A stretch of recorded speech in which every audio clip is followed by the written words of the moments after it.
My name is Crystal Johnson. I'm the chair of the Gifted Advisory Council. We are an advisory council to the school board of Goochland. Keep them updated on the implementation of the gifted programs in the school system, in addition to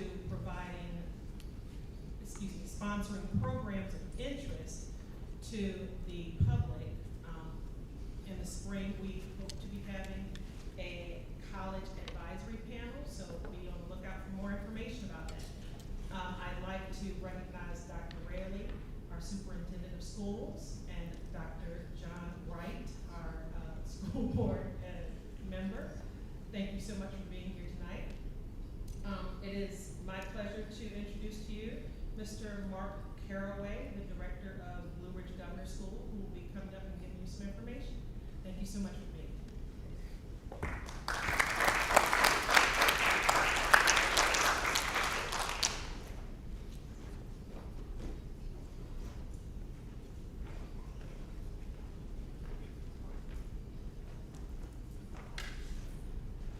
Good evening, everybody. I know this is, as a weeknight, is precious time for everybody, so we're going to be trying to be quick tonight. We have a lot of information to get through with different schools and programs here. I'm going to ask, I have three actual real Blue Ridge Governor School students here. So, Anna, Alex, Jenica, you guys come on up here as well. They're going to give a little information as I'm going through the presentation about their experiences in different grades and some of the things that we actually do in Governor School. So what I'm going to talk to you a little bit about is the Blue Ridge Governor School program. One of the things about y'all being here in Goochland is that you have the opportunity to investigate two different governor schools, which is fantastic. Smith here from Maggie Walker Governor School, which is a full-time program. We're a part-time program, so kind of different in the way that we do things. So this gives you a lot of opportunity to see how those might work for you. So y'all are so used to doing presentation stuff. I'm sorry, something standing by the screen. I'm going to get you over here in a little bit. Thank you. So, first of all, what is Blue Ridge Virtual Governor School? We're an academic year governor school. You're going to hear about Maggie Walker as well. So, we're not a summer governor school program. Some people ask me about that. I have no idea how to get you into summer governor school.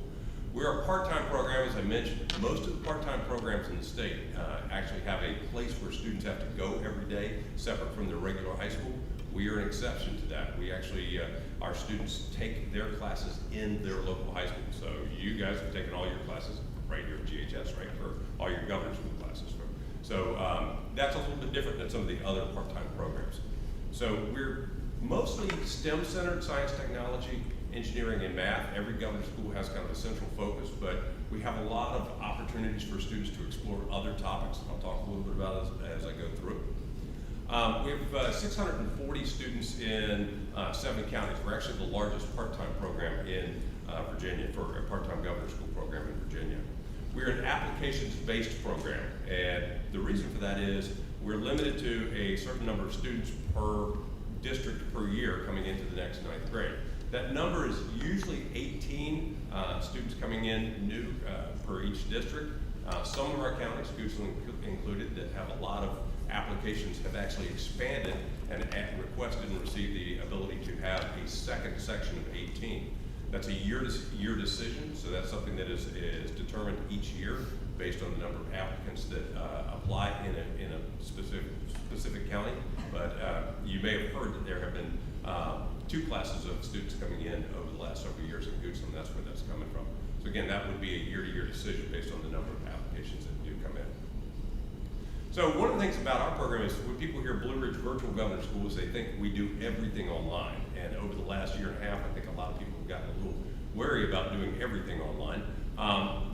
Actually, the truth of the matter for Blue Ridge is that we actually have a really mixed curriculum where most of our classes take place in an actual classroom setting with a classroom teacher as part of the regular school day schedule. So you guys have taken almost every class that you've taken up until 11th grade has been in an in-person class. And Jenica, as a senior, is also doing a senior class in person. So we mix up some online courses with our regular classes. So normally in our program, students will have the opportunity to take online classes to us in 11th and 12th grade, and I'll let you know what those classes look like in a second. Our big thing is we really work a lot on a certain skill set for our students to prepare them for college and the workplace. And we hear a lot from our graduates about what they've learned through the program and how they've been able to use that in college and the workplace. We're constantly kind of refining that. These guys will have gone through several different courses where they're getting very specific skills and skill sets throughout those courses throughout their time. So how do we do that? The big way that we do this is a lot of projects. These guys have all done projects pretty much every semester that you've been in Blue Ridge. And those projects are often done in partnership with students from other counties, other member counties, also in partnership with students from their own classroom. So when I say big projects, I'm talking about they usually start a project, some kind of real-world based project sometime in September, and we'll go through November or December. In the springtime, we'll start in January, and they'll go till April or May. So it's a large time frame for these projects, and that part of that is we're trying to teach time management, communication, lots of different skills that kind of are built into that. The way that it specifically works for a student that comes in to Blue Ridge is that in 9th grade, they're going to take a World History 1 and 2 class. So 2 credits of history. These are credits that would apply towards an advanced studies diploma. And we have a focus on the development, the ethics of technology as part of that curriculum. And as I mentioned, there's big projects both semesters in there.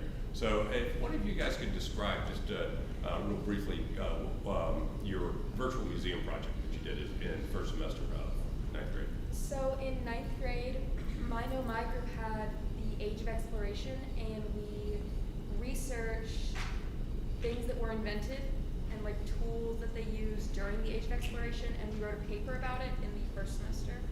And we worked collaboratively with Fluvanna County.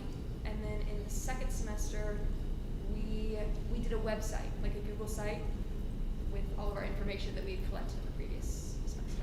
Yeah, we call it the virtual museum project. You guys basically did what a museum would do in featuring those inventions. So that's the 9th grade. We also do, we have a debate project that we do in 9th grade as well for the ethics of technology. In 10th grade, they're doing a 2-credit AP biology course. So this is college level biology basically with a lot of input from Virginia Tech. You guys are doing a lot of experiments and things like that. Jenica, you were probably, I think, your last class to go through the Arabidopsis experiment. Can you describe that? Yeah. So basically, for the Arabidopsis project, we worked with our own physical class. So we had 2 different classes, one in one block and one in another block. And we each grew Arabidopsis plants, and we watched how they grew, and we exposed them to different independent variables, different kinds of sunlight, different food, and that basically grew them along the semester to see and test our effects and did a whole experiment on them. So yeah, we kind of did that and found some findings within the project.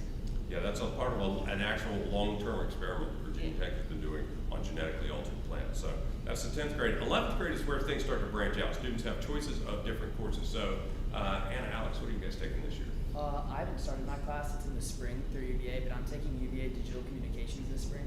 Okay. And I'm taking AP Environmental Science through Blue Ridge. Jenica, what did you do for 11th grade? I did healthcare through UVA. Did the UVA healthcare. So I'll talk a little bit about the different courses that we have in the second year. And in 12th grade, Jenica's doing this senior capstone experience. Basically, it's an experiential course where students work with somebody who's an expert in their topic. They do research around that, and they do community service. So your topic is?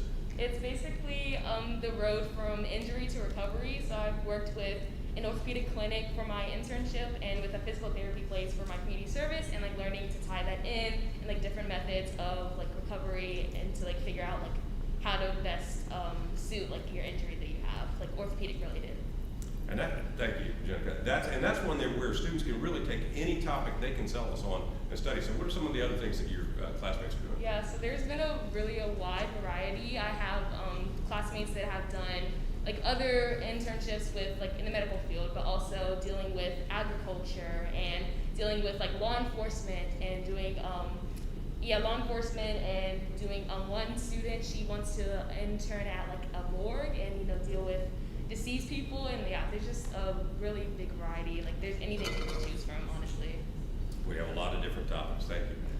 So I mentioned the online courses, and these guys have mentioned UVA courses. We have 4 courses that we bring in from UVA in engineering and healthcare and digital communications and in cybersecurity. We have Shenandoah University healthcare course. We have a lot of students interested in those pathways. We do some AP courses, statistics, environmental science that Anna mentioned, college writing, creative writing, kind of all over the map. And we're adding courses every year. programs. We're up to about 25 different courses. We have a whole different suite of computer science courses, and then we also can do individualized courses. So if we have a student who has a specific area of interest in forensic science, for example, where we don't have enough to field a class, we can actually go out and find courses from institutions like Brigham Young University, places like that offer courses in that and bring those to students. So those are available primarily to our 11th and 12th grade students. So what are some of the things that Blue Ridge students do? As we said, they work a lot with kids from other districts. They learn skills. I'll talk about that in just a second. They travel. We've actually been able to do some international travel. We're trying to get back on the groove with some of our local travel as well. So we've actually been able to take kids to China and to Galapagos, and we've got a trip to Iceland on the books. So we do a lot of that kind of stuff, taking on usual courses, as I mentioned. We also sponsor a lot of activities, Model UN, summer camps, things like that, if students are interested in participating in those specific experiences. And I mentioned the skills base. This is really what we do. This is what we do in every class. These guys are learning it. You know, when we do a team project, we don't just hand a project to the team and say, hey, good luck, hope it works out, see us in December. You know, we do a lot of work on how do you communicate. You guys set up contracts. You guys set up we work on different decision-making processes, things like that. Communication, I say it all the time, I get better emails from these guys than I do from the State Department of Education, and it's absolutely true. You know, technology, time management, all of these things, this is spiraled through our curriculum all the way through. So, you know, the one thing you're gonna wanna know is, what am I thinking about here? You know, why am I thinking about this? How does it work with college? Our students do very well with their choices of college. Over 97% of our students are headed for four-year schools. I think we have a very close to 100% four-year acceptance rate, but we have some students that go off to community college or do military, you know, as a different pathway. But what we do here, and on the right, and this is an email that I got just at the beginning of the school year from a student who had graduated from one of our schools and headed off to Virginia Tech. And this is really, to me, I'm very happy every time you guys get into college for your choice. I'm like thrilled about that. But this is what I really want to have happen is when they get there, they go, as Leah said in this email, you know, I wasn't overwhelmed and stressed because I knew I had a sense of what I was doing. You know, I've learned a lot of these skills in Blue Ridge, so that's what we're really trying to do here. So other things that we do, again, you get opportunities to explore a lot of topics and, you know, kind of start off kind of focused on STEM and then branch out to lots of different things. And then we have lots of opportunities for students who have similar interests to get together. So the application process for parents and students is pretty simple. The first thing is you just need to apply. Our deadline is December 10th for the application process. And to do that, you would go to our website. So if you got the brochure that was being handed out, that's got our website on there. It's also got my email address on there.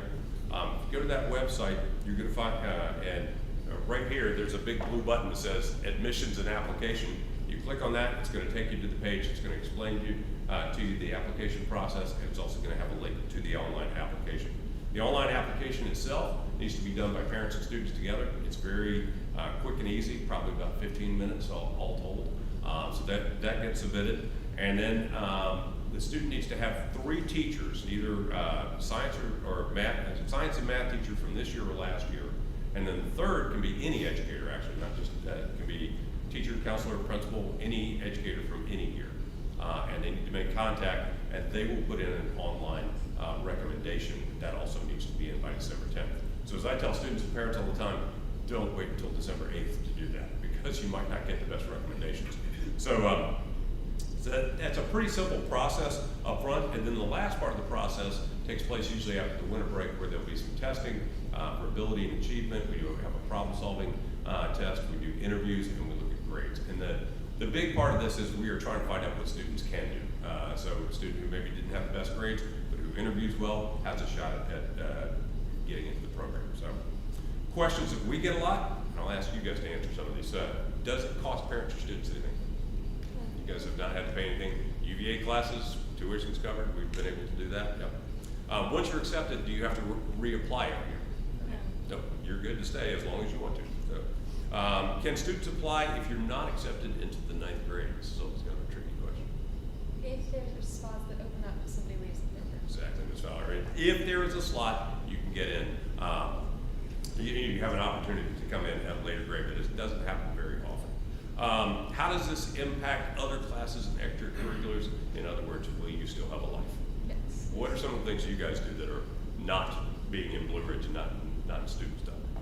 So I play sports, also part of basketball and soccer, so I play in the winter and spring. And I'm also involved in like extracurriculars like clubs in the school and like different honor societies, so I'm still well-rounded. Yes, I also play sports, and I'm part of a lot of extracurricular activities, and I'm working on founding my own club right now. So I have a lot of extra time. I'm also in a lot of clubs and honor societies. I also volunteer in my free time, and I do theater. About 75% to 80% of our students are involved in some kind of extracurricular, theater, sports, forensics, outside of school stuff. So these guys are a pretty good example of what our students do. So yes, students still have a life. And then a question I've been getting a lot, particularly in the last year, is how do we support students? We actually do academic skills support for students. We've got some resources that are part of our website and our program, but we also do a lot of individual student coaching on academic skills, things like time management, study skills, things like that. We also have somebody who's in charge of student wellness for our program. So we do a lot with students in terms of anxiety, stress relief, things like that. We just had our first leadership and wellness conference for students, and we had about 80 students that came to that, representatives from all of our member schools. So we're working a lot on that side of things as well to support students, because we know that they're under a lot of pressure with academics and all the other things that they do. So that is a lot of information very quickly. What kind of questions might you have? And we'll kind of keep it quick because we've got to get on to our other presentations. But questions that you might have for me or for our students here.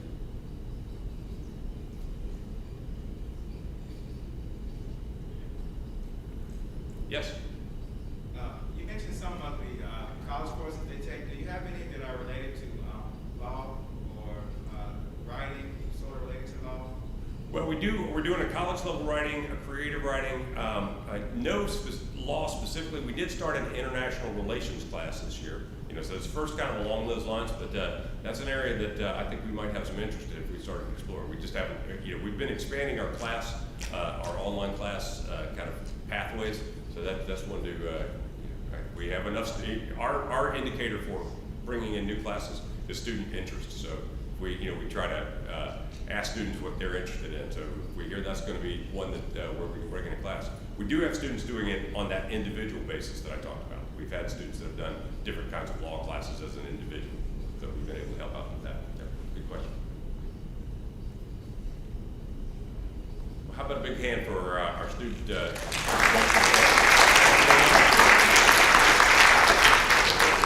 From Maggie Walker, I think. Is that the next one? Or am I?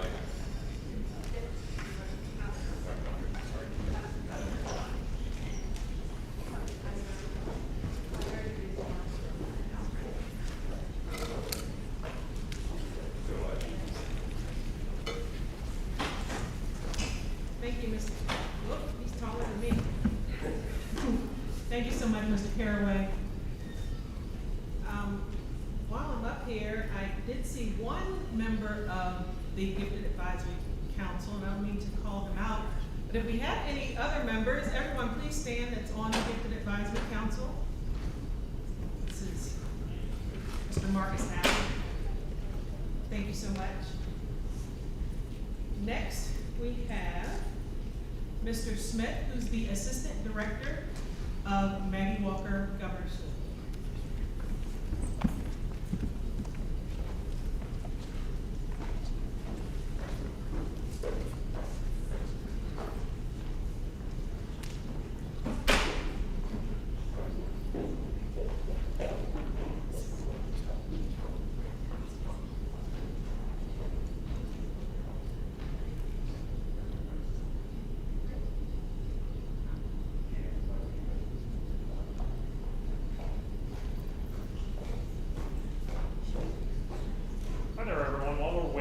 Did everyone get a copy of the admissions handbook? I had a few students who were handing that out. Little green booklet, very good, very good. Anybody still in need?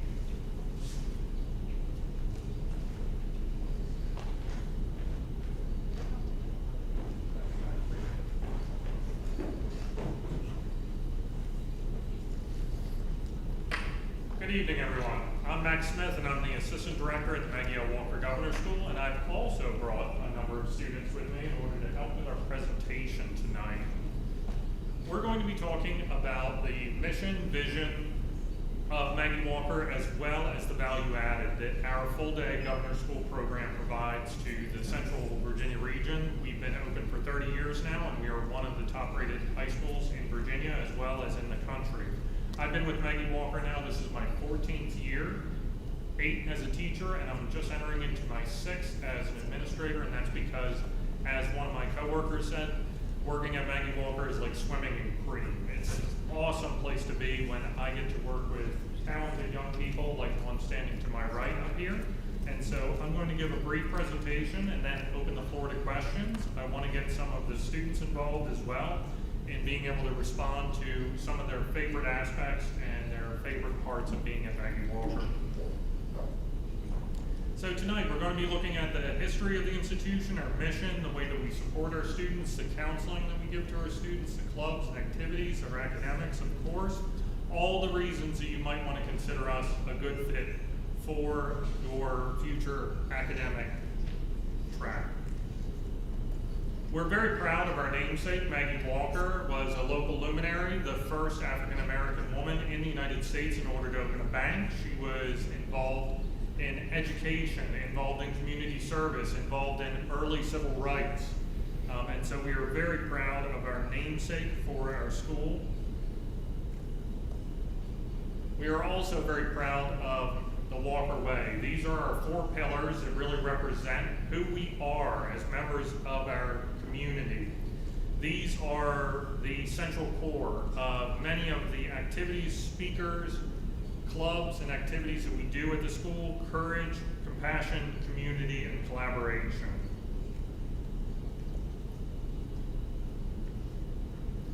Up here you'll see our mission and our vision. We are a school for students who are interested in international studies and government, for those who are interested in finding out more about world diplomacy, about international relations, about world languages, world cultures, history, literature.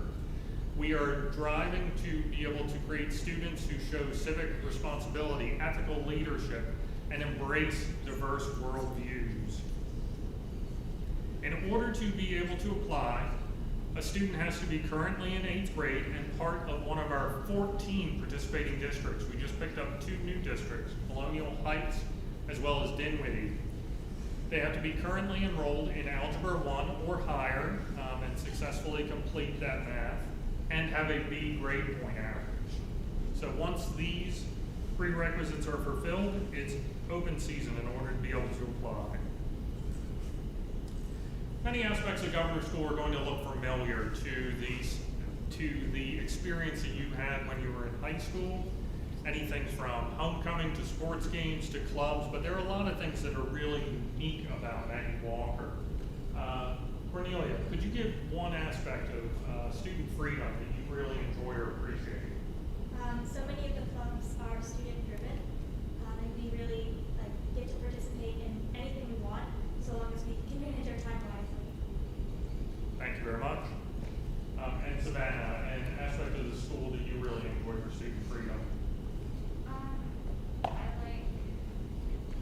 personally enjoy our freedom at study hall and lunch particularly, and being able to go see a teacher or go to an area, and go to the library, go to somewhere where you want to work, if you want to be by yourself or you want to hang out with friends.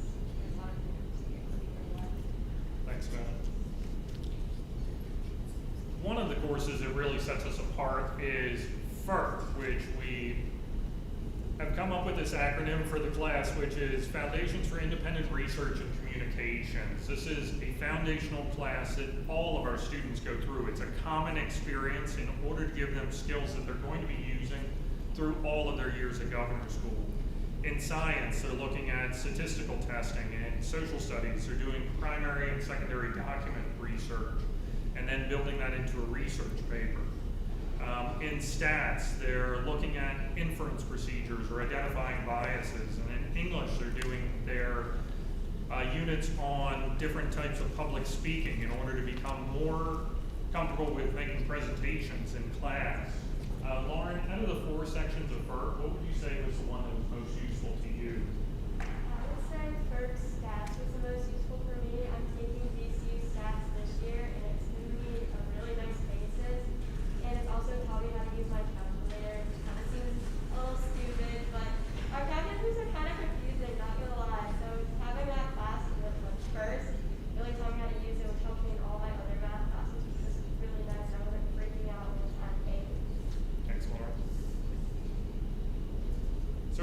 academics, we take an interdisciplinary approach.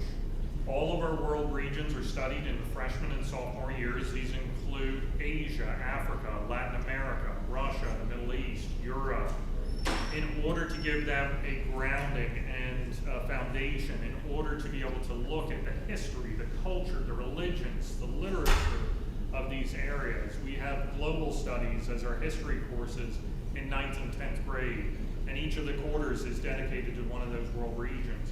At the same time, in their world literature classes, they're studying the poetry, the theater, the short stories, and the novels from each of those regions in order to understand the richness of culture and literature that they're studying in the global studies classes. This is also reflected in fine arts as well. One of our crown jewels is our foreign language program, and we have 10 international languages that we offer, and a wide variety of social sciences in order to be able to appeal to student passions and student interests. Up here you see our 4-year languages that we have, as well as our 2-year language options. Ladies, some of the languages that you're studying, what are you enrolled in now? I'm taking French. I'm in French 2 right now. We are working on like kind of the basics of it going over the first marking period and adding on to it. And then actually this week we are going to have Zoom meetings with students in Quebec and ask questions in French to them, and they will reply, and we have contact on that. I am taking Spanish 3 and ASL 1, and so we're learning a lot about nonverbal communication in ASL, American Sign Language, and it's a really fun class because we don't get to speak, but we get to speak through our hands and really use them in ways we don't usually get to. ASL really sets us apart along with some of these 2-year languages. I really can't think of another high school that offers Arabic, for instance. The ASL class learns a lot about deaf culture. They have silent lunches in which they meet with local groups of deaf people in order to sign over lunch. I believe they still have a field trip that goes to Gallaudet each year. And so these really set us apart, and these are really a crown jewel of the school. All of the languages over on the left side of the slide go up to the AP level, and some even go beyond that to conversation classes or on to literature classes. And so our international language program really sets us apart. We also have a very strong dual enrollment presence at the school. We have 30 courses where we partner with VCU in order to deliver curriculum in social studies, math, technology, fine arts. Anyone over here taking a dual enrollment class? Savannah, could you speak to a dual enrollment class? This year I'm taking VCU Calc 201, which is the second level of calculus. And Lauren, you said that you were in a dual enrollment as well? I'm taking the same Calc classes, Savannah, and I'm also taking VCU Stats and VCU Proto. It's a really nice setup for what your college classes are going to be like. Really get a lot out of it. It's nice to get the college credit in high school. Could you tell us a little bit more about VCU Photo? That's the dark green class, So right? our VCU photo class isn't like what you think of like digital photography, it's actually film photography. So we go out and we have a dark room in the school, which is really cool if you've never been in one. It's completely pitch black in there. So we get to like take our film, roll it, mix it with the chemicals, and develop our photos. And it's really cool because you take 36 pictures and you will have no idea if they turned out any good or what they look like until you go out and develop them and print them. It's a really cool and fun thing to say. It's a great partnership that we have with VCU. This is a long-running partnership that we have, and it's a great way for students to be able to take classes that then, once they successfully complete, they can use those towards their college credits once they get to VCU. And so it's a great way to save money. Several of our students, just in the last year alone, were able to enter as sophomores into the colleges that they were accepted into based on their VCU dual enrollment credit. We also have a wide range of AP courses, ranging all of the academic disciplines. These AP courses are very robust. Students are able to take the AP exam at the end of the year in order to be able to get college credit. for a wide variety of AP courses that we offer on campus. In a given year, we typically give somewhere between 12 and 1,300 AP exams, which is pretty impressive being that we have 750 students at our school. We're small for a high school, and that's another thing that really makes Governor School quite special, is the fact that we keep the class sizes small and the school is on the small side for a high school. These are some of the electives that we offer, which is where our teachers are able to pair their passions with student interests in order to be able to create niche classes in anything from international relations to music theory. Back when I was in classroom, I developed a course called 20th Century Dictators, in which we studied different regions and different leaders through the 20th century that were dictators of their own nations, and looked at the similarities and differences between those structures of dictatorship. And so this is a real place where students can really explore some of their interests. Anybody taking an elective or previously took an elective? Cornelia? I took international relations, and then I also paired that with PCC world politics, and it was amazing. I love it so much that it's actually what I want to major in college. So I was very impressed by the program. That really warms my heart when a student is able to pick up on one of those interests and then carry it forward for when they're going into college. This slide covers our graduation requirements and a few things to highlight here. Social studies, because we're a school for government and international studies, we offer quite a few different electives as well as AP and social studies in order for students to be able to pursue their passions for coming to the Governor School. Anything from AP Euro to AP Human Geography, World Religions. In international languages, as I mentioned, we have a 4-year language and then we have a 2-year language. But some students who are really passionate about language will create enough room in their studies actually to do 3 languages while they're with us in order to take advantage of all those offerings that we have.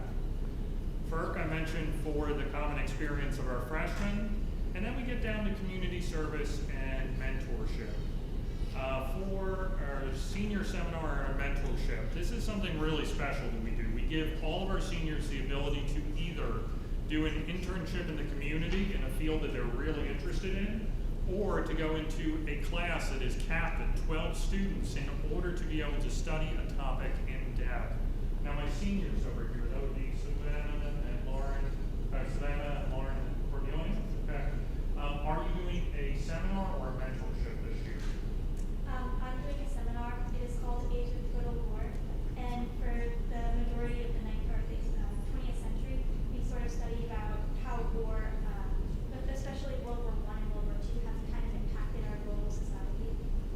Any more? I'm doing a mentorship, and I'm doing mine with the Department of Wildlife Resources under the Chief of Wildlife and the Deputy Director of Outreach and Education. So through that, I get to go out and do an outreach project. I get to do field work and just kind of everything related to wildlife conservation is really interesting to me. And I'm also doing a mentorship. I'm going to be helping at a clinic in Richmond, a health clinic, and I'm going to help with a public health project. And community service is our last extra requirement that we have as a Governor School. All of our students do 140 hours of community service, which probably sounds like a lot, but once you break it down, that's 35 per year that the students are doing in order to be able to achieve that advanced studies diploma. And the students are often able to pursue areas that they're really passionate about through their community service. Ladies, what community service are you doing this year? Over summer, I was working with the YMCA and like helping kids learn how to swim. And I also did some other stuff with soccer and training camps. I've worked some hours at Shalom Farms, which is really close to here, and we grow food for people who don't have it, and so it helps solve food insecurity issues. Wonderful, wonderful. And we'll organize community service projects through clubs, through some of our sports teams, and even as a school-wide basis in order to help students with getting their community service hours in. Up here we have some examples of some of the clubs that we offer at Maggie Walker. The last count I had was that we had between 60 and 70 clubs. And so if there is an interest at our school, there is probably a club for it. And so these just list some of our biggest ones. I'm actually the Model United Nations sponsor for the school, been doing it now for 14 years. It's one of our largest academic teams. I think of it as our football team because we're a school for international studies. We have over 100 students in our Model United Nations, and we actually even host our own conference. Could each of you talk about one club that you were part of? So I'm part of the Chinese National Honor Society and co-president of the Chinese Club. And it's kind of a language club because most of the languages, if not all of them, will offer a club. And we put together booths for our language fair or for Fall Fest. And we really try to bring little aspects of Chinese culture to the school. Like we will host movie nights where we will watch maybe a modern day pop culture film, but we'll have the Chinese dub version, which is often entertaining enough. So we really enjoy kind of immersing ourselves that way. I'm in ASL Honor Society, and so through that, our teachers actually deaf herself, so we get full immersion and we get to go teach classes, so like ASL 1 classes to other schools, elementary schools, and we have booths at Fall Fest, and just kind of it's like our silent lunches where we all just sit down and sign to each other. It's really cool and fun. I'm in GSA, which is a gay straight alliance club. That most of it is just giving a safe place for people in our schools that are gender fluid and for everybody to feel comfortable. And it works really well with like not exposing the people to people that are not necessarily supporting it at our school. And it just gives them opportunities. I am in drama club, and so I haven't been able to be a part of it that much because of COVID. But even with COVID, we've still been putting on virtual plays, and we have a play coming up, the Laramie Project, and you should come see it because we're really good actors. They are.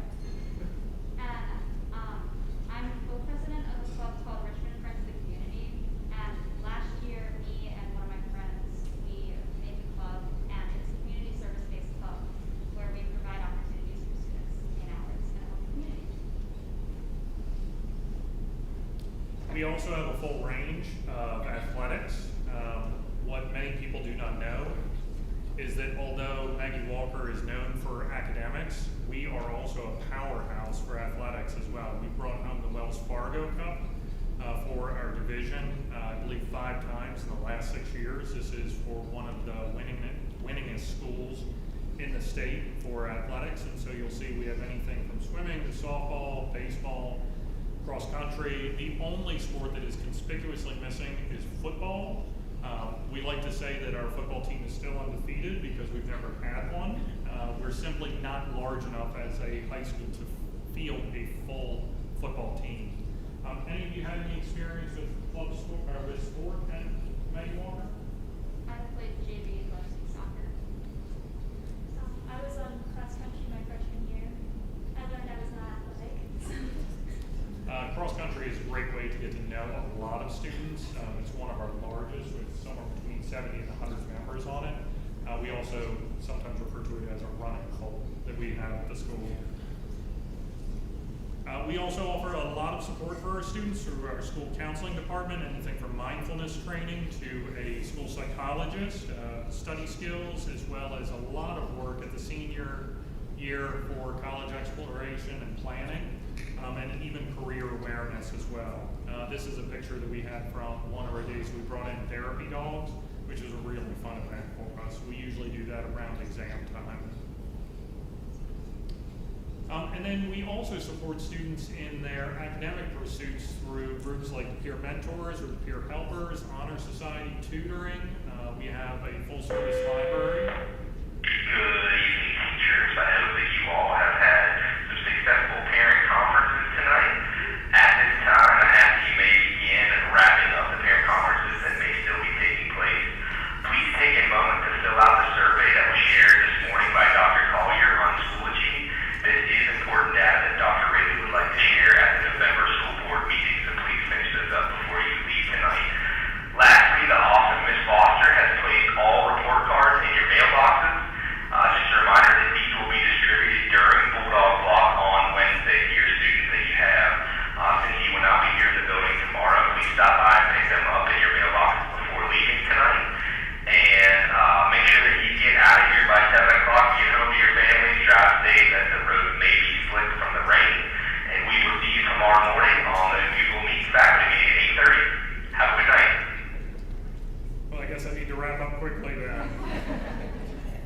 have one of the best librarians I've ever had the pleasure to work with, and a lot of our databases and our research capabilities are really on a college level. I was really quite surprised to see things like JSTOR available to high school students.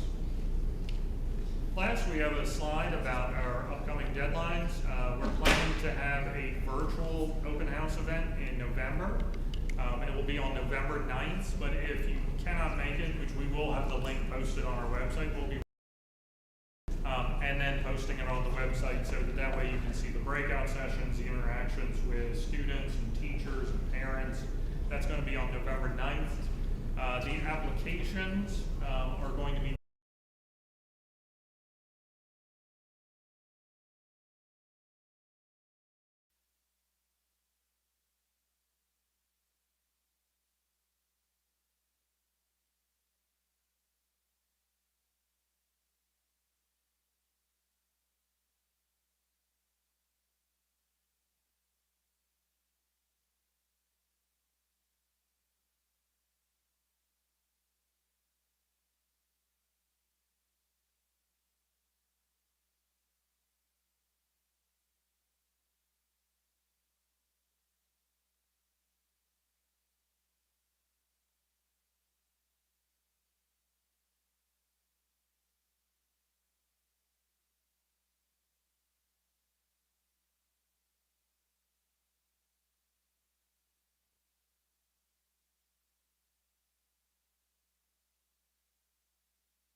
and I was there all day, 8 o'clock in the morning, all day. And at 12 o'clock, all these kids just came outside and they were sitting on the grass and playing music and kicking a hacky sack, and I mean, they just looked so relaxed. And I was like, what is going on here? And it was their lunch hour, and they just looked, you know, just so at ease. You know, there were no bells. When it was time to go, somebody came out and was like, and they packed up and went inside. Their fall festival was absolutely amazing. All these different clubs. I had there's an Arabic club. I had this Arabic dish, Chinese club, the math club. They played poker, no, blackjack. Absolutely amazing. So I can't say enough great things, and I've only been there 2 months. So I highly recommend it. So thank you so much, Mr. Smith, for that presentation. Now we have my glasses on here. We have Dr. Beth Fowler, who is the Advanced Programs and Equity Specialist for Goochland County. And she'll be joined by Ms. Joy Ely, who is the Reynolds Career Coach. And they're going to talk to you a little bit about the Advanced College Academy. Thank you, Ms. Johnson. I would like to give Ms. Johnson a round of applause for jumping in and then seeing.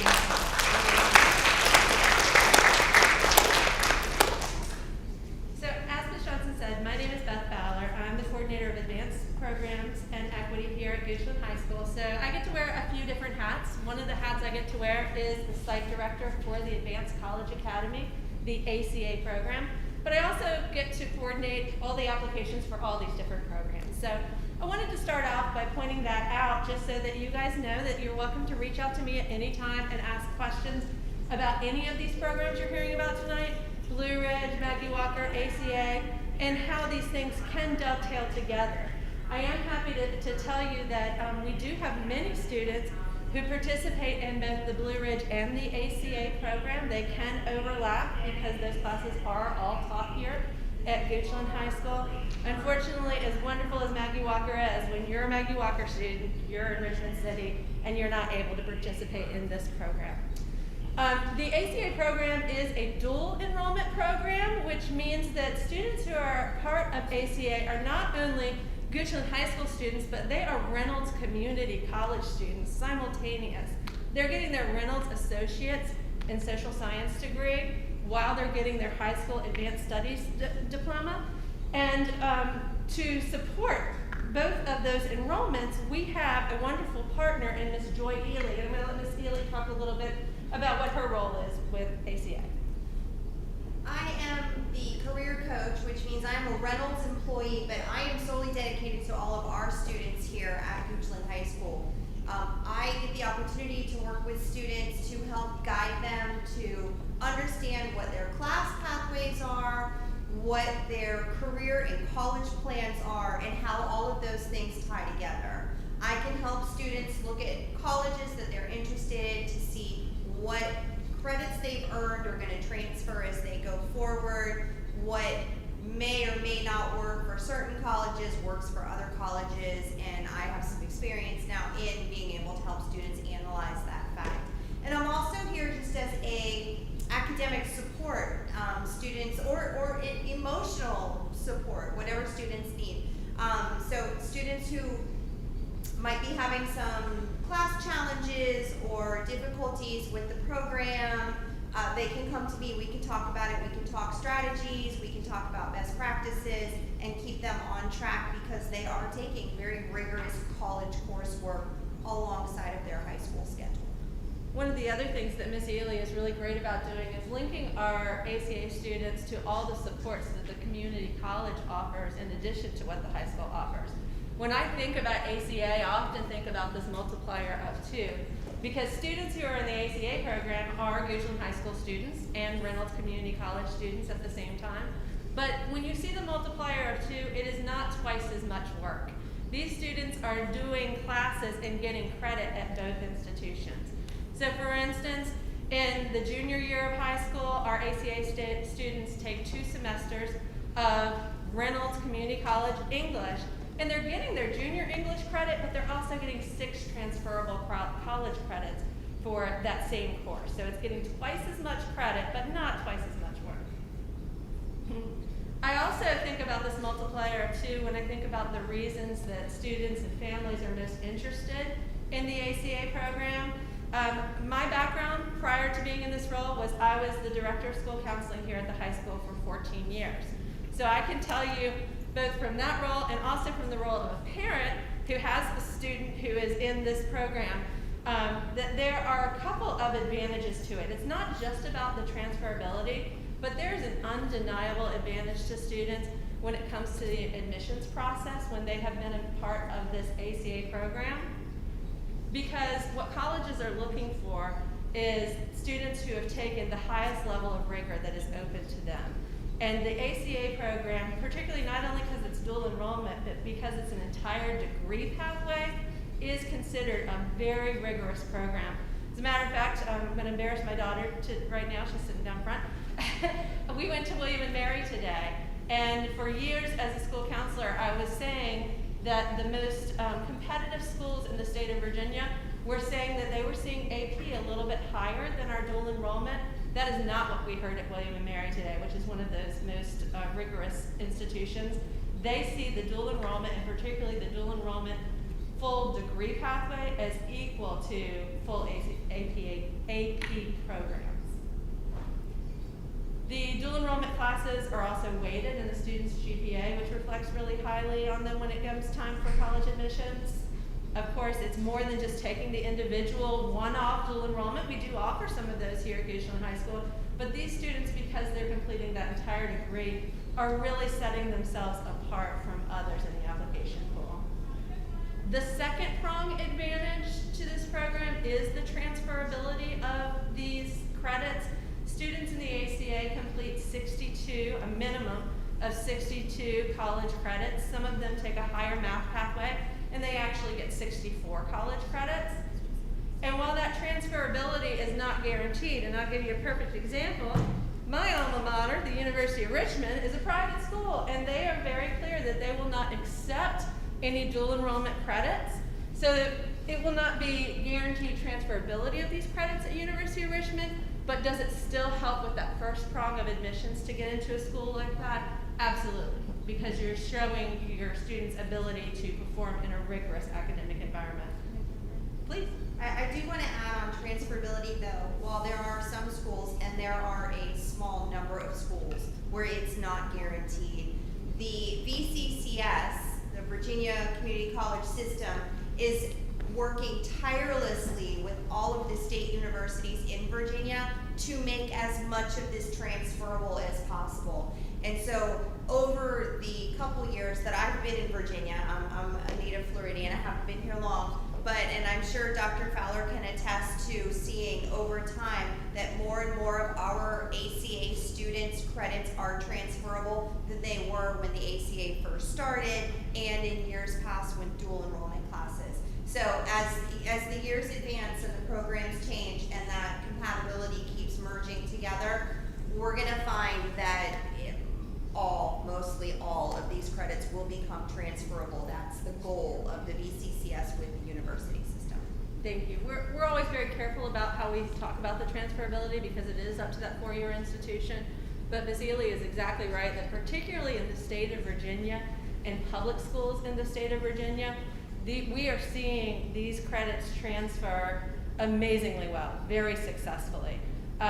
Most of our students who go into this pathway get 2 years basically worth of a four-year degree behind them. Now that's not to say that the majority of our students graduate in only 2 years at that four-year institution.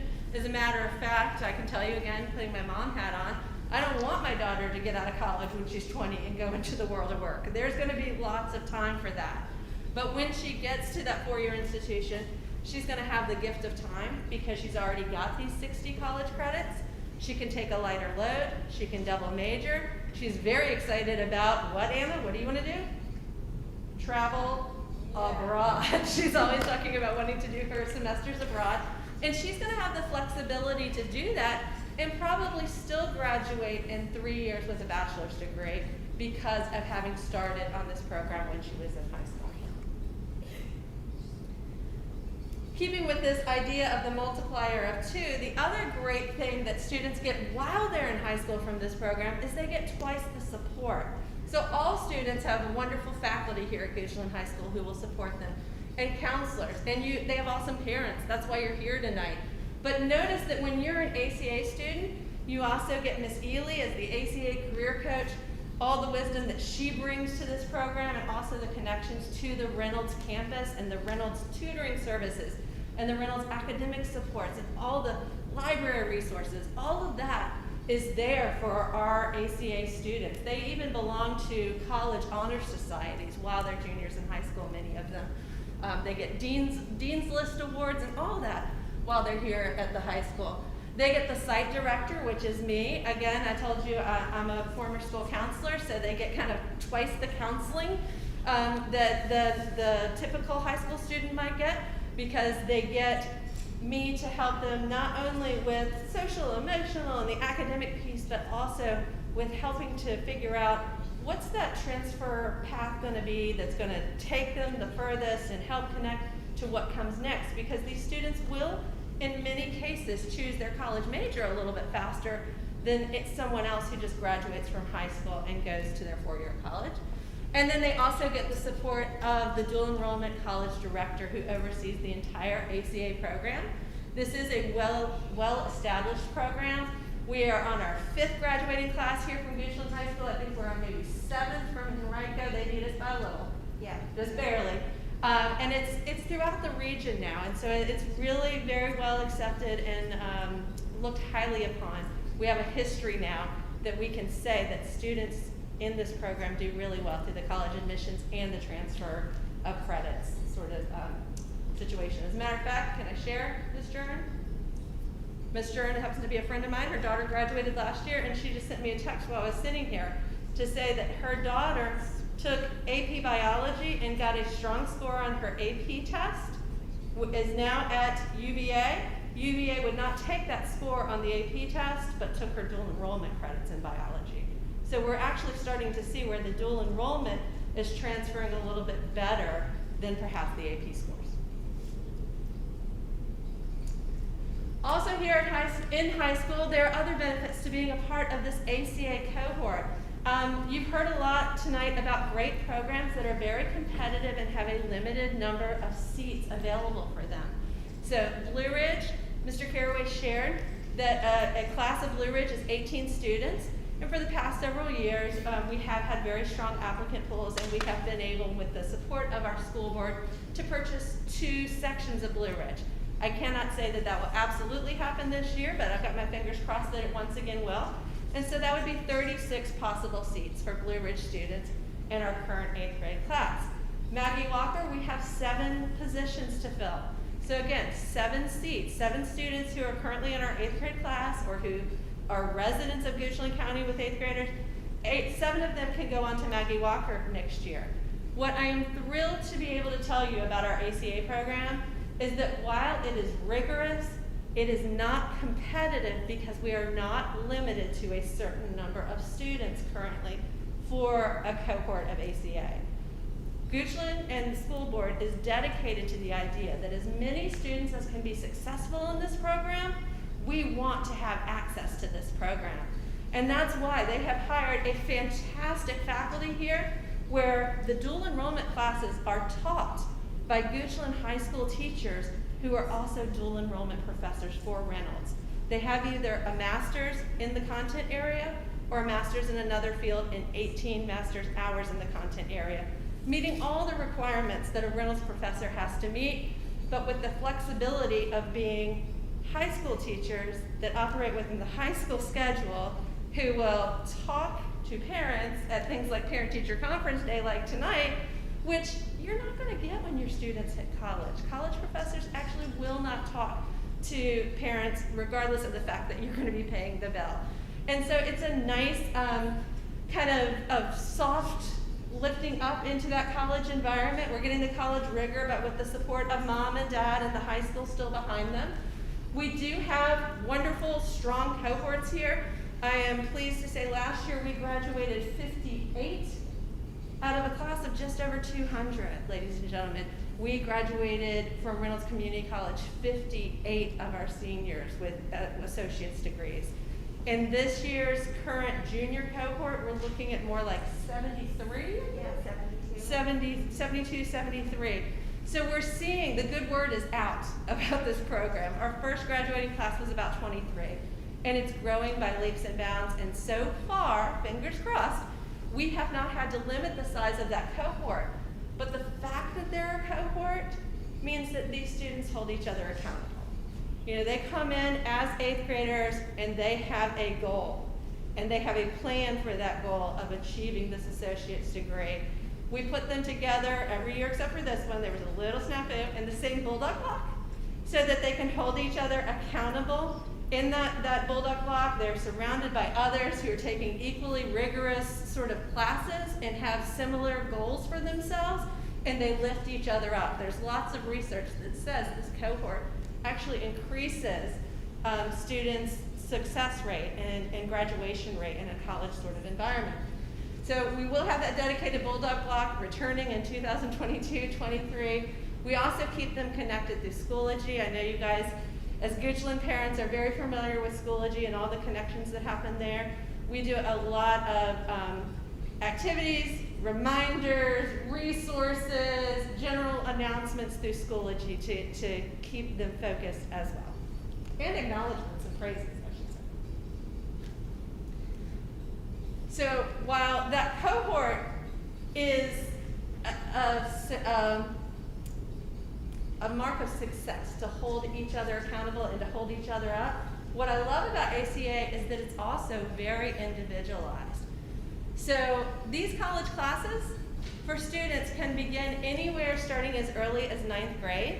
I had to change the slide. Last year it said 10th grade, but these darn 9th graders, they're so smart. Some of them, about 9 of them, are in college level pre-calculus as 9th graders. Reynolds does not generally allow dual enrollment until junior year, but our kids are just that good. Your children are just that good. And so they are able to meet the requirements at an early age. And when your child is ready for the rigor and for that level of math or world language, we have worked with Reynolds to make sure that that is available to them. So the math dual enrollment starts at the level of pre-calculus, so after Algebra 2, pre-AP. The world language dual enrollment begins after the 3rd year of world language. So typically, the earliest that would be for any of our students might be their sophomore year of high school, but we also have students who don't hit that level of dual enrollment world language until their senior year. And we're able to work with the counseling staff to shift some things around and make sure that we can still get that whole degree in for them as long as your child is at least in Algebra 1 by the end of 8th grade. That's the one kind of like sticking point, because if you're not in Algebra 1, by the time you finish 8th grade, you won't hit enough dual enrollment math. We could still talk about other dual enrollment classes, but the entire degree would not be available unless they've met that one requirement.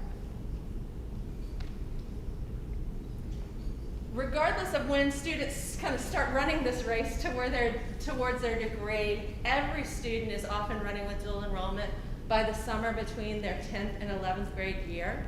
There are 2 classes that summer that are very fast. They're 1 credit classes. They're a lighter class than what you typically see during a school year, when that's typically a 3 credit college class.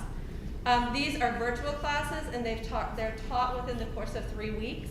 It used to be a couple of weeks. We expanded it to 3 weeks because we know you are busy and your children are busy and you have lives and you work hard and you want your vacation. So we're giving 3 weeks for what used to take only 2 weeks, and that does allow some students to work ahead because it's virtual and they take a whole week off for a vacation, or they log in a little bit if they're on vacation during that. And we try to work with families and with students to make it as flexible as possible. By their junior year of high school, every single ACA student is taking at least 4 college classes. Typically, that would be an English, a history, a psychology, and either a math or a world language. That would be bare minimum. So they're, again, taking that during the school day here at Goochland High School as part of their 8 classes. And while we say 4 courses, it really ends up on the Reynolds side being 8 courses. So like the English course, they take the first section in fall and the second section in spring. So lots of flexibility. That's how this program was decided. I talked about pre-calculus a minute ago. We have students in the ACA program who will never hit calculus. They will do a pre-calculus and then go an AP Stats route. We have different math pathways, and I'll show you a picture of that in just a minute. But again, we want to make sure that we're meeting the needs of the greatest number of students in this program. So we have kiddos who have done this program, who have gone on to engineering majors at Virginia Tech, and we have students who have done this program who want to be English teachers like I was all those years ago. And we can be flexible to make it work for each of them. They do have some online options for classes and elective choices. There are 2 classes that we do not have professors for here at Goochland, and so they are online classes that are taken in a virtual lab. Your students might already have some of those. Gosh knows everybody had experience with virtual classes last year. But they are taught with Reynolds instructors, but again, they are scheduled into the day here at Goochland High School. And then there's that flexibility again that we can overlap ACA with other programs. As a matter of fact, all 3 students you saw sitting up here earlier talking about Blue Ridge, every single one of them is an ACA student as well. Okay? So we know that it's very doable. They talked about the lives they have outside of the Blue Ridge program. Do you have a life outside of the ACA program too? Yes. Yes, they're able to fit it all in. And as a matter of fact, Mr. Caraway didn't hit on this, but if you are an ACA student in Blue Ridge, you have 2 fewer Blue Ridge classes to take than if you were just a Blue Ridge student. So they really do dovetail together very nicely.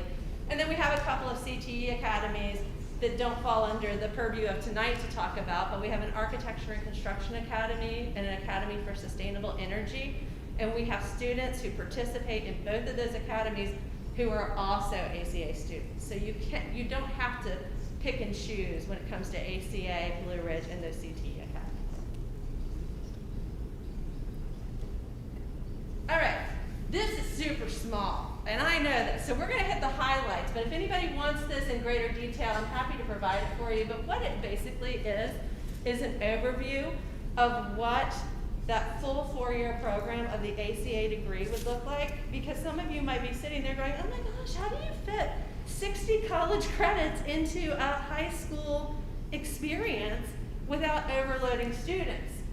Well, in 9th grade, you can see that we're really just looking at typical 9th grade classes. We do encourage our students to take as many honors classes as they possibly can in 9th and 10th grade, and we really would like to see at least 2 bare minimum. We do have these classes called Humanities 9 and Humanities 10. What they are classes that take up 2 blocks in your schedule, and one of those blocks counts for an English and one of them counts for a history. And we have ACA students who take those separately, English and history. But in this humanities block, we have teachers who are really working on the skill sets that students are going to need to be successful in the dual enrollment classes. So the vast majority of our ACA students who aren't Blue Ridge, because they have to do something special in 9th grade, will take this Humanities 9 and this Humanities 10 in the 10th grade to kind of practice that skill set, that interdisciplinary study that's going to get them ready for the rigors of dual enrollment. Students, as I said, can start to hit dual enrollment at different points. So down here, this math pathway, do not freak out. You are not doing all of these students. You are doing only one of these lines. So if your student came out of Algebra 1, maybe doing okay in math, but not their favorite thing, not like hitting it out of the ballpark, they might go this number 1 pathway to geometry, Algebra 2, advanced algebra trig, and then get all their dual enrollment math credits in their senior year. If you have a student coming out going the honors pathway, they're more likely to go geometry honors, algebra 2 pre-AP, then they do that pre-calculus in their junior year. That's a 5-credit math course, so we give them the entire year to do it. If they were at Reynolds, they would do it in a single semester, but we know that mastery takes time, so we give them an entire year for that course. And then they do the equivalent of Calculus AB, that AP Calculus AB course, in their senior year, Math 263. And then for the ones who are already in geometry honors in 8th grade, this is more likely to be their pathway, that 3rd pathway of Algebra 2 honors in 9th grade, then to the pre-calculus, then onto the calculus, and then, oh my gosh, you can still make it to BC calculus, right? 2nd year college calculus. Those are our engineering kiddos. That's the pathway that they were mostly following. But again, you get an idea for the flexibility that's in there. We already talked about the humanities, that they take 2 blocks, but again, you're getting English and the history in there. World languages must be started by 9th grade in order to be an ACA student. There's nothing sadder than having a student apply to ACA in 9th grade or 10th grade, because we do allow a handful of students to do that, and then having to tell them, I'm sorry, you're not eligible because you didn't start world language in 9th grade. So if your student is even thinking about down the road maybe wanting to do ACA, you want to make sure that they start their world language in 9th grade. Oops. And all the classes in burgundy here are your dual enrollment classes. So you'll see English, that's English 11. You'll see History 121, 122, that's US History. Every junior was going to take it anyway. They're just taking the college level of it. This is a 4th-year world language, a French 201 or 202, or Spanish 201, 202. So whatever you started, if you've already started in middle school, I'm really proud to be able to tell you you can continue it all the way through an intermediate college level here in this program.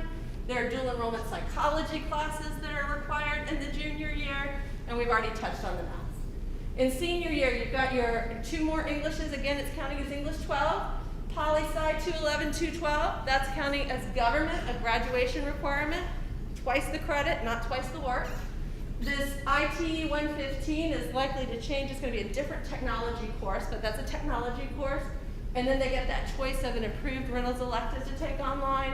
And then again, they're finishing out their math. Yeah, by the time your students get to 12th grade, the PLS, the Poli-Sci, the English, and the IT courses are having just code changes. But again, that's part of that initiative with VCCS to be compatible with our 4-year universities. Very transferable. And making those classes transferable. I have not called the students up here yet to put them on the spot, but I'll ask, they've already been up here. I won't make them come up again. But I'll ask them where they're sitting. Jenica, you're a senior. Out of all these classes you've had, what has been your favorite dual enrollment class? Oh gosh. Okay, I would say that my favorite class is probably psychology, mainly because the teacher, she's amazing, Miss Reard. She's just like the sweetest person, and like the way that her class is designed, we have like a lot of information that we had to like intake, but it still was like such a fun class, and like I learned a lot, but I also had like made connections with like my classmates, even though I took it like virtually last year. Like it was still like really fun, and like I learned a lot, and like yeah, it was a great class. And Jenica, what are you taking for your elective? My elective, I took a social problems class, Right. which basically we kind of touched on like the problems that are in like society. Like we had this textbook where we had to like read through the different problems, like gender equality, or like your socioeconomic statuses, and just kind of went through there, like took a dive into like the different kinds of social problems that are prevalent in our world, and like how to kind of analyze that and like put our own spin into like those problems. Yeah. Awesome. Anna and Alex, let's see, what question can I give you guys related to ACA? You guys are both juniors. How soon did you start dual enrollment? I took dual enrollment Spanish as a 10th grader. As a 10th grader. So that was my first dual enrollment. I did the same as Alex. So we hear a lot about college being so unbending, and like college professors, the deadline's the deadline, the rule's the rule. Tell me about your relationship with your ACA professors. All of my teachers, especially this year, are really understanding. And if you ever get stressed or need more time, if you just go and talk to them, they're really gracious about deadlines and understanding. And they're really good at communicating and offering extra help sessions if you ever get behind, and posting resources. So the teachers have been really, really good. And all of my teachers, you can really tell that they care about each individual student and making sure that all of us are successful, which is really shown in the way they teach. Awesome. Thank you, guys. And Jenica, a follow-up to that. You've had the All-City experience already of having an ITE instructor and your elective instructor who were not AHS dual staff. Yeah. And how was your experience with them? That was, it's pretty much like outside of physically seeing and meeting with the teachers, if you had a problem with like the assignment, like they were like amazing at like reaching out. Like all you do is like send them an email. Like they give you contact information, like their email. I believe they even gave it your phone, like their phone number, like for emergencies. But like all I had to do was like send an email if I had a problem, and like within like 30 minutes, like an hour, depending on the day, like they would respond to me and like I would get help. And yeah, super easy. Thank you, guys. So what I've just shared with you is the general pathway for the Associate of Social Science degree, but I am so proud to be able to share with you that we are the only high school in the state that is offering a second degree pathway as a part of their ACA program. We, starting with this year's sophomores, are able to offer an Associate's in Social Science that is a teacher preparation concentration. So recognizing that we are in desperate need of great teachers in this state, and recognizing that who would be better teachers than our students, we wanted to make sure that we put together a pathway for anyone who has an interest in education that could help them to get that head start as well in high school through the ACA program.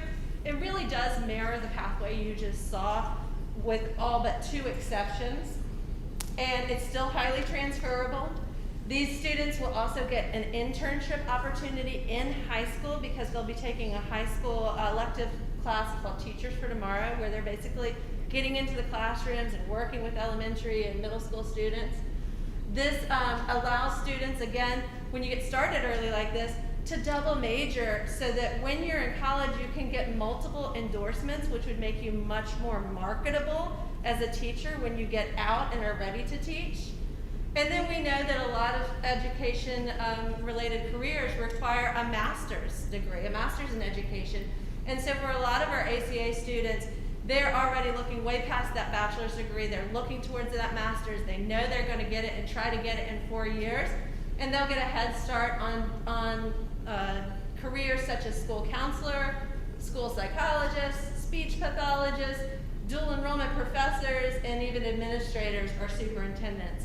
So if you're interested in education in any way, or any of these things that are kind of tangentially related to education, know that we have a special pathway for you too that can help you get a head start on those particular career choices.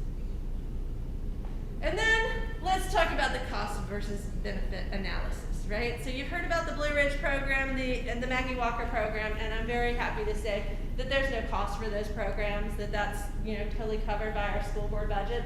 That's not the case, unfortunately, for ACA, but I'm here to tell you there's still a great cost benefit to this program.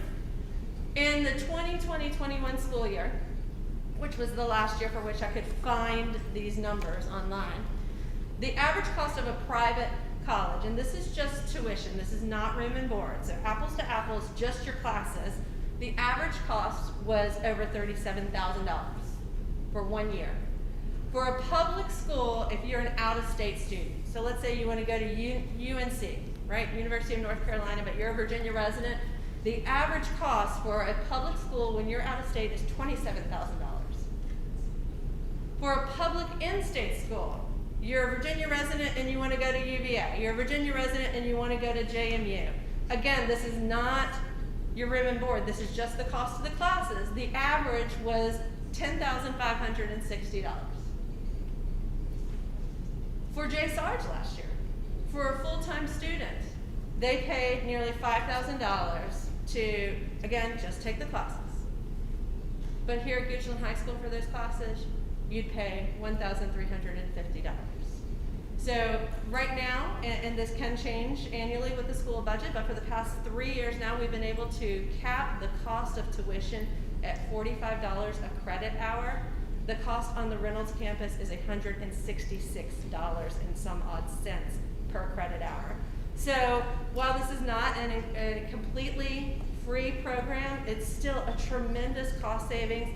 I told y'all I wear lots of hats. My mama hat really likes this one, okay?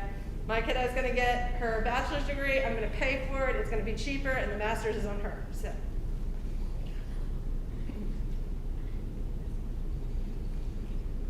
So questions about the application? I hope there will be lots of interest out there. We are in the fall 2021 application windows, and that application is available in your Schoology group, your 8th grade Schoology group. It's also available in school counseling. Just go see Ms. Davis. She'll be happy to give you a printout of it. It is a paper application that you turn back into her, and it is due on December 10th. Applicants will be notified in early March of their acceptance status. All you need to have have your completed application, you need that successful completion of Algebra 1. We're gonna be looking at grades, we're gonna be looking at teacher recommendations, and we're looking at strong potential for rigor, that you can handle these rigorous classes when you get to high school. And every once in a while, I do have some students who make it into the room who are 9th or 10th graders, and they're like, wait, I missed this. This sounds like a great program. We do open up the application window for ACA again in 9th grade and 10th grade, but I'm here to tell you guys, it's much better when you apply as 8th graders because you get that cohort advantage. And I already said, some students start dual enrollment as early as 9th grade. So you don't want to miss kind of your entry point and apply in 10th grade, and then I have to say, whoops, you already missed your world language, you already missed your math. So applying it in 8th grade is the way to go. Go ahead and get on that train a little early. If you decide later that you need to change your direction, we never, hold students to that. No, you applied in 8th grade. I'm sorry, you have to get a full associate's degree. No, we will be flexible and work with the individual student always. But it's best to know that that's where you're headed, to set that goal so that we can start to plan for it early.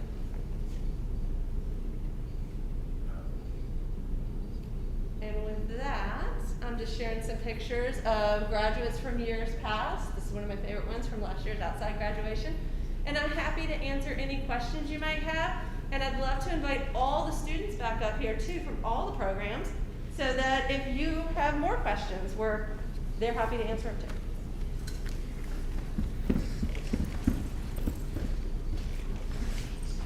One thing I did forget to say, and I thought there was a slide for it, I talked about the cost of ACA. If a student qualifies for free or reduced price lunch, we will pick up that cost entirely.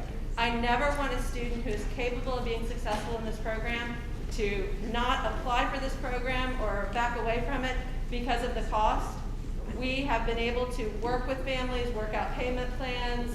Like I said, free or reduced price lunch, we're able to support financially. So please feel free to reach out to me directly if you have any questions about the finances. It's Beth Fowler, B Fowler, at glnd.k12.va. Questions for me, Ms. Ely, or the students?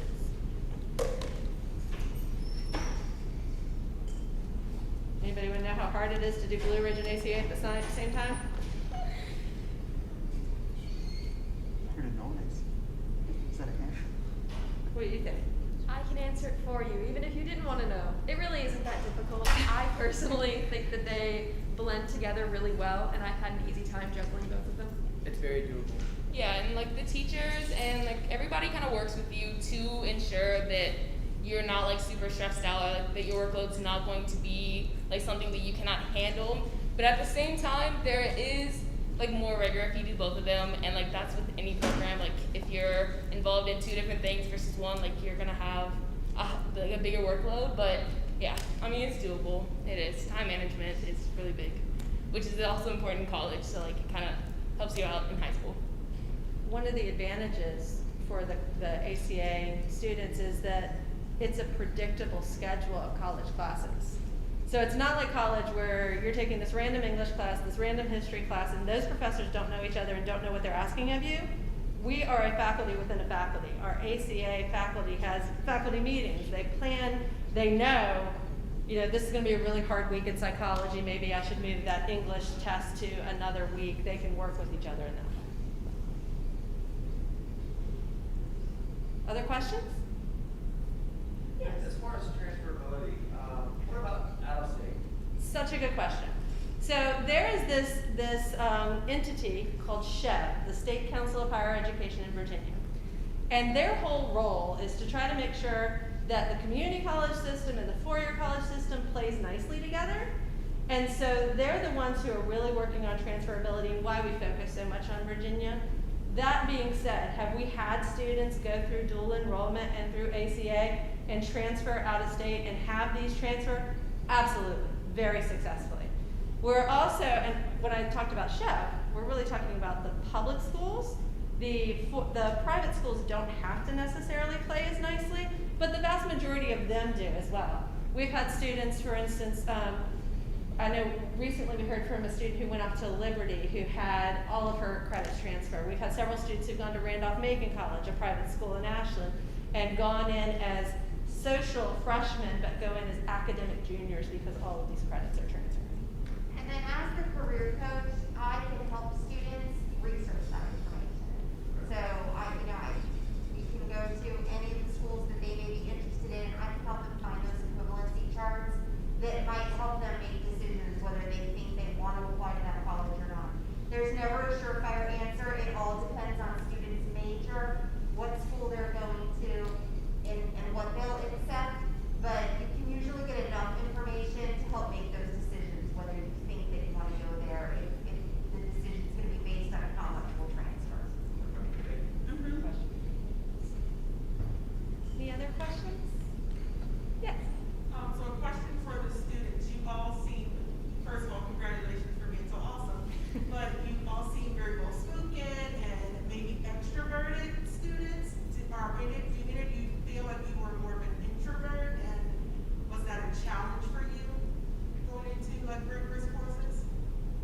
I know I'm definitely more of an introvert, but for me, freshman year, we had to take FERC speech, and that definitely helped a lot at Maggie Walker. I would consider myself to be at least to a degree an introvert, and it really hasn't been a struggle at all. I think it's been good for me, actually. Yeah, like me, I'll say like I'm kind of like in between. Like I have my moments of introvertness and of extrovertness, but one thing that has helped me significantly is the Blue Ridge program, which is like public presentations. Because as we spoke earlier about like the projects that we do, we have to give presentations on those projects, and getting in front of like 5 other different schools and like giving those presentations, like that helps a lot. And like communication is like really important. So like that's kind of where that came in.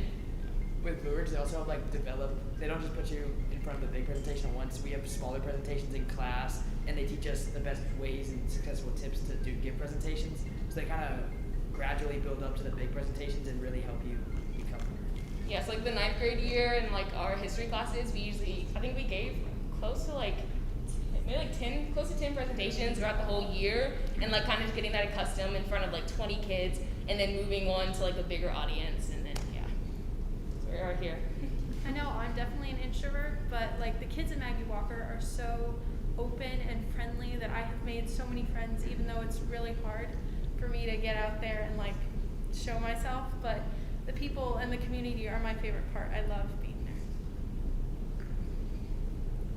I'm going to jump in on that too. So studies also show that students who do more rigorous programs when they are in high school and get to the college level seem to find the adaptability much easier when they get to that college level and are freshmen for the first time. So you will find that students who go through an ACA program or classes where they have the opportunity to earn college credit, they're taking the AP classes, when they get at that college, that first year freshman, they are much more comfortable, they feel more adaptable to their situations, and it's an easier transition for them for college.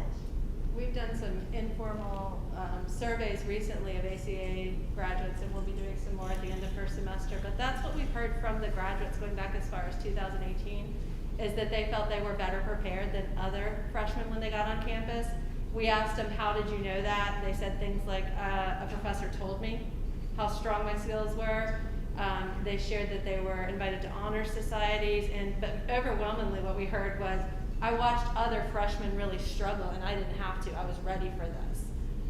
And they've also done very well reporting back that they're on dean's lists and things of that nature. Well, I know it's a long evening. I know Monday. I appreciate you coming out on Mondays. We will stay here to answer any questions that individuals might have, and I'm sure the students might stick around for a few minutes too. So please feel free to come up and chat with us. But thank you so much for coming this evening, and I look forward to getting your applications.